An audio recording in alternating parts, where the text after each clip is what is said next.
Hello, and welcome back to English Without Borders, the podcast where we talk about real life, real English, and everything that comes with learning a new language. I'm Jake. And I'm Anna. So happy to be here with you today, wherever you are in the world. Seriously, whether you're on your morning commute, cooking dinner, going for a run, we are really glad you pressed play today.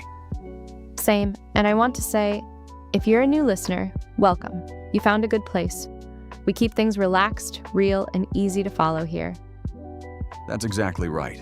No stress, no complicated grammar rules. Just two people talking, and hopefully helping you feel more confident in English every single day. That's the dream. Okay, Jake, tell me, how has your week been? Because mine has been a lot. Oh yeah? What happened? So I decided to reorganize my entire apartment, which sounds like a weekend project, right? Sure, a couple of hours. It took 4 days. 4 days, Jake. I found things I forgot I owned. I found a jacket from like 6 years ago. Was it a good jacket at least? It was actually a great jacket, so that was a win. But everything else was chaos. I love that the jacket redeemed the whole experience. My week was pretty calm, honestly. I've been reading a lot. I went through 2 books this week. 2 books! Okay, how do you do that? I read before bed instead of watching my phone. 15, 20 minutes every night. It adds up. That's actually a really good habit, and kind of relevant to what we're talking about today. It is, isn't it? Small things. Done consistently, they add up. Which brings us perfectly to today's topic. Yes. Today, we are talking about the truth about learning English fast. And the truth, as our title says, is probably not what you think.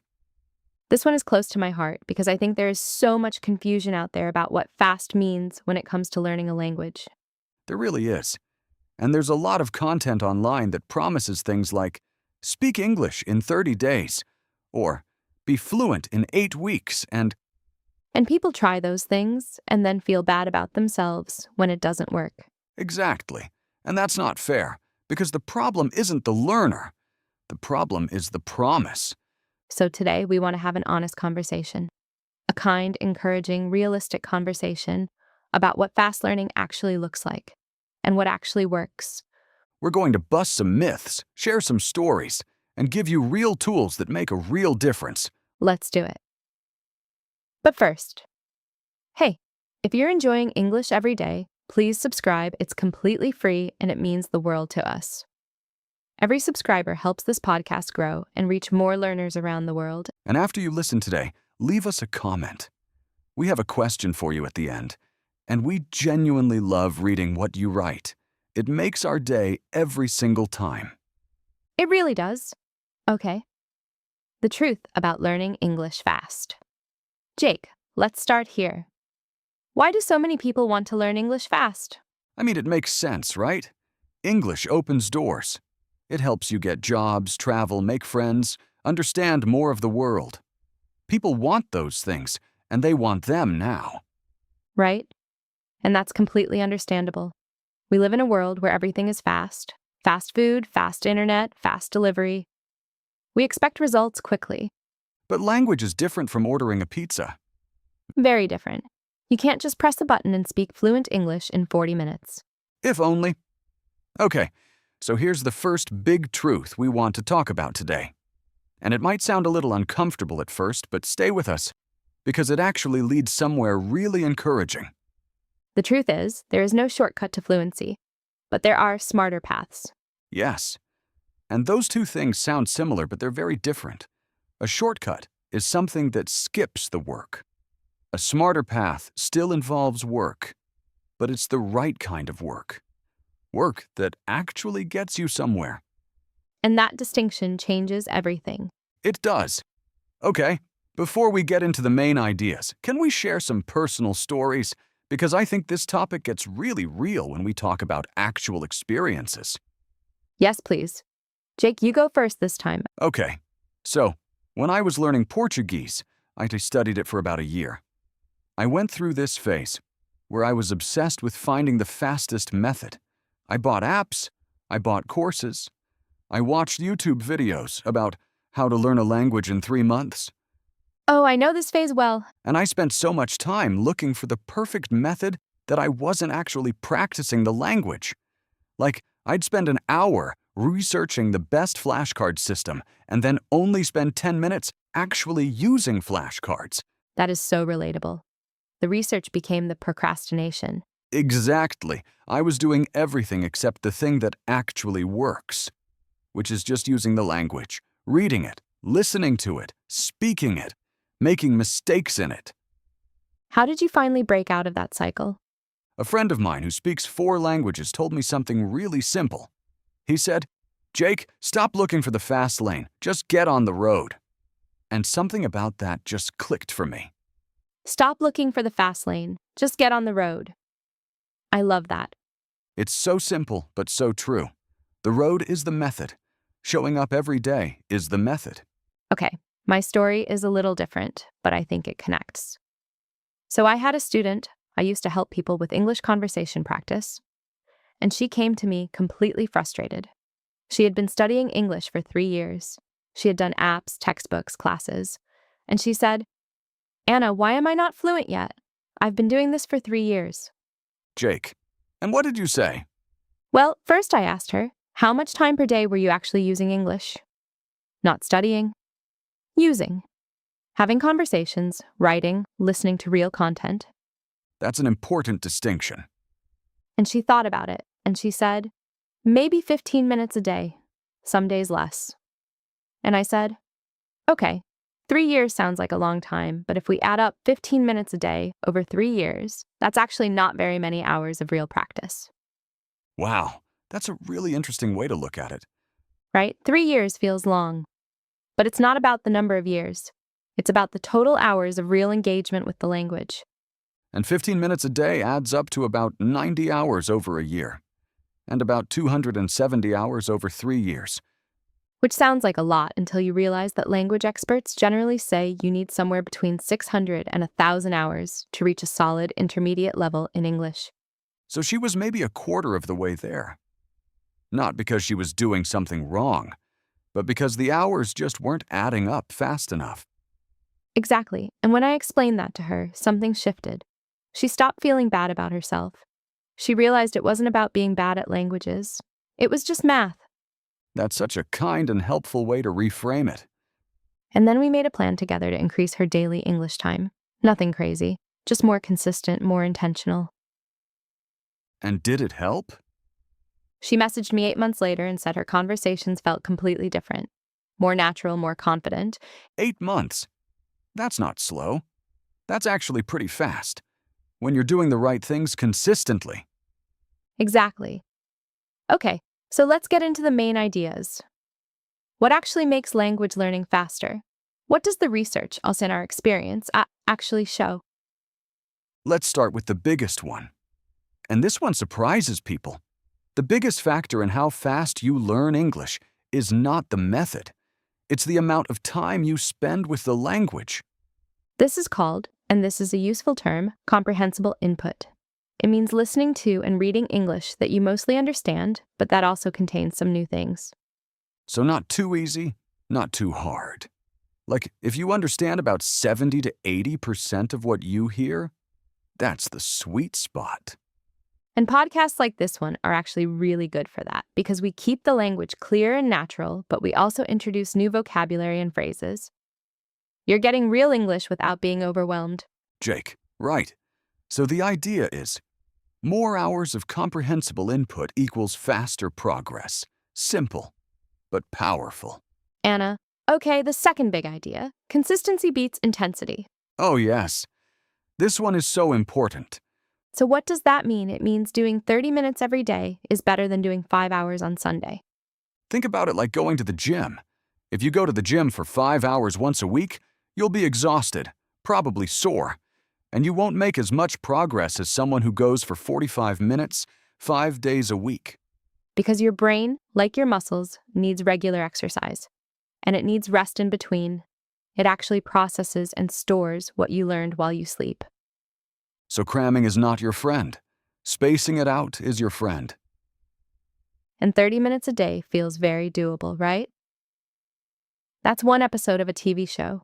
That's your commute. That's lunch. It doesn't have to be a big sacrifice. It just has to be regular.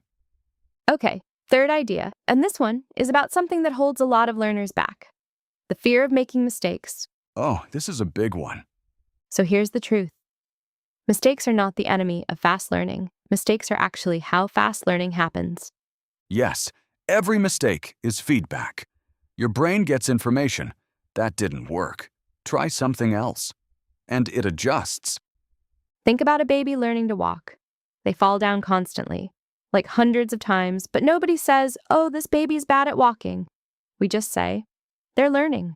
The falling is part of the process. And then one day, they walk. And they never really think about walking again. That's what fluency feels like. You stop thinking about it. The language just moves. But you have to fall down first. You have to make the mistakes. And the learners who get there fastest are not the ones who make the fewest mistakes. They're the ones who make the most mistakes because they're trying the most. They're getting on the road, like my friend said, even if they bump into a few things along the way. Exactly. Okay, fourth idea. And this one is about something that is easy to do, but also easy to skip. Active listening versus passive listening. Ooh, yes. So what's the difference?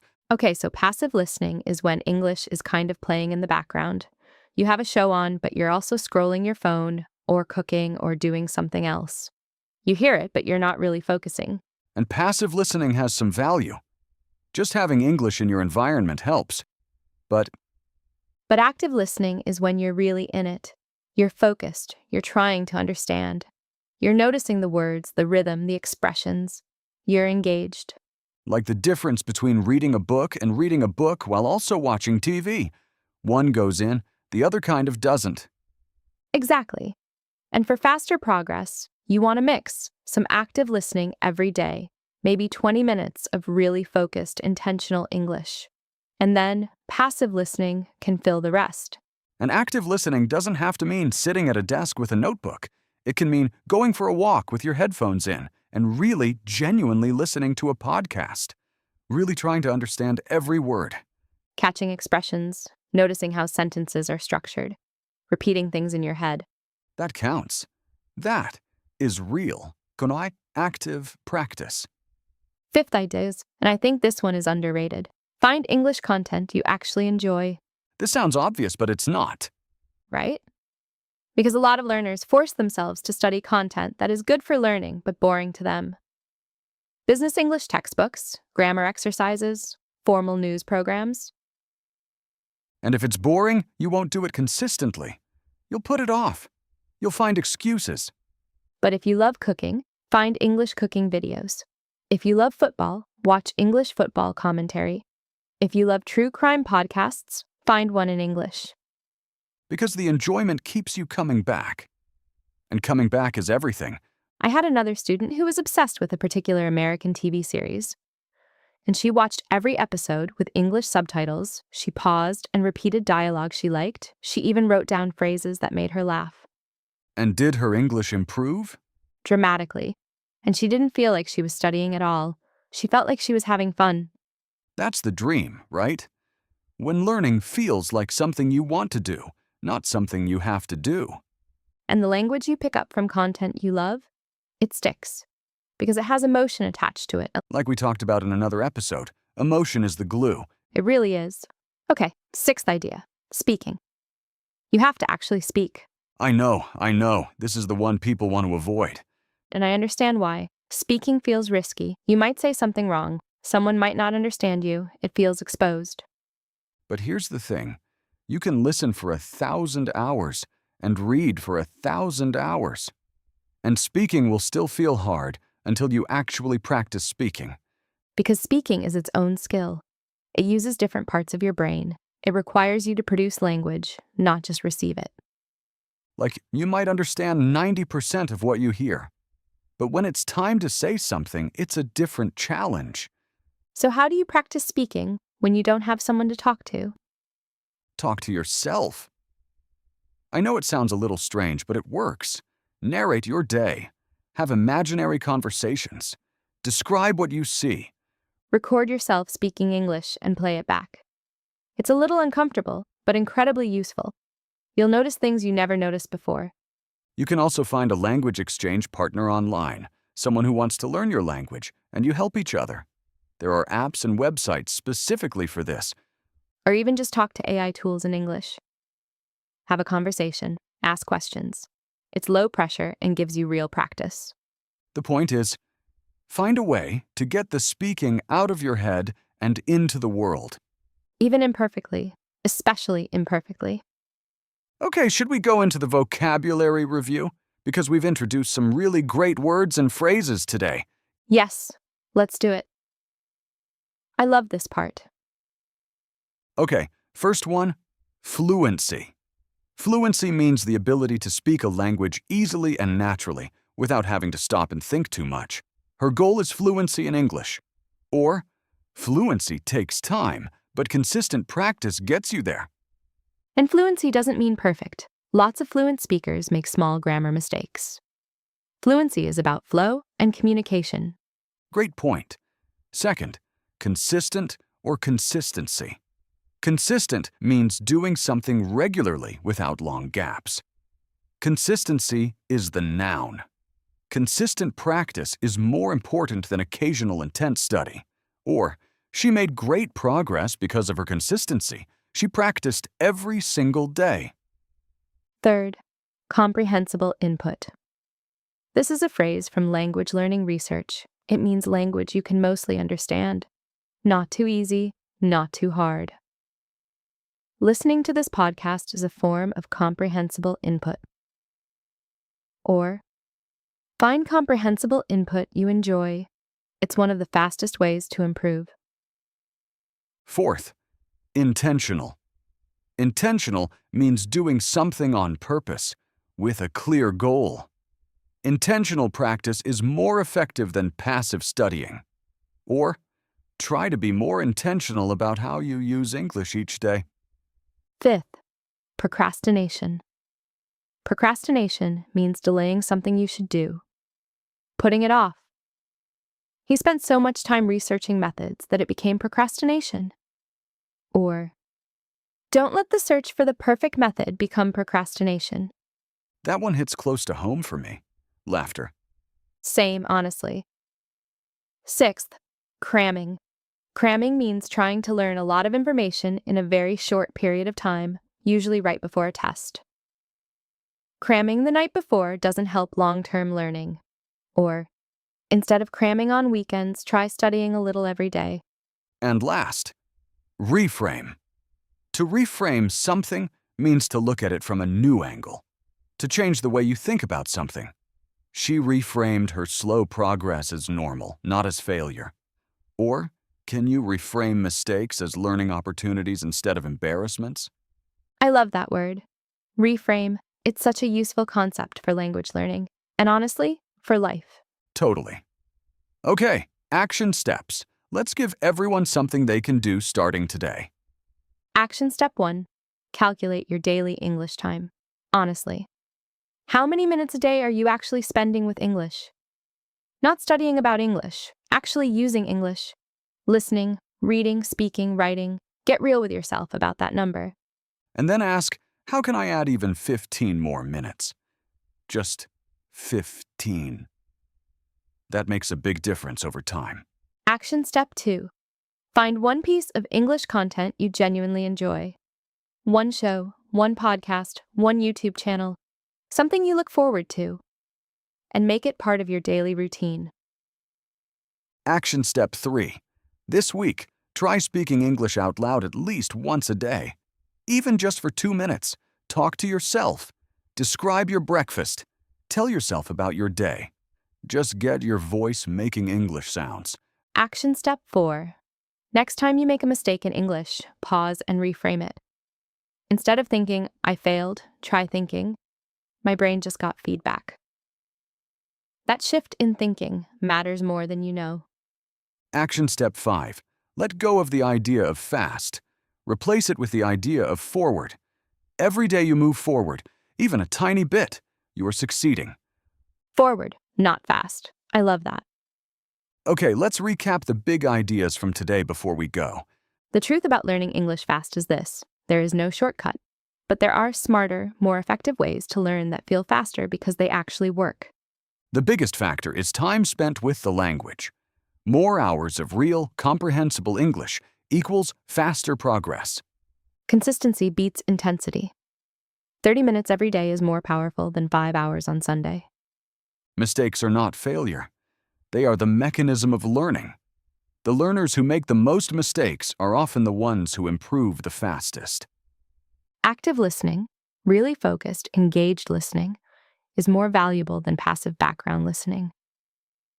Find content you actually enjoy, because enjoyment creates consistency, and consistency creates fluency.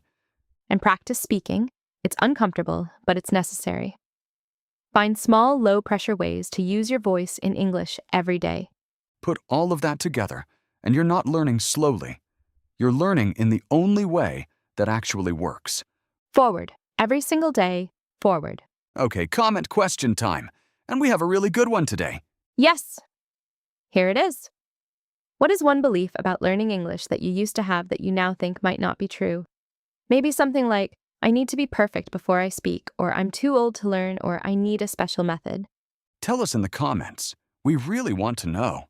Because I think when we share these old beliefs, we help each other let go of them. And if you're not sure yet, that's okay too. Just say hi and tell us where you're listening from. We love that too. Before we go, we just want to say something from the heart. Please. Learning a language is one of the most human things you can do.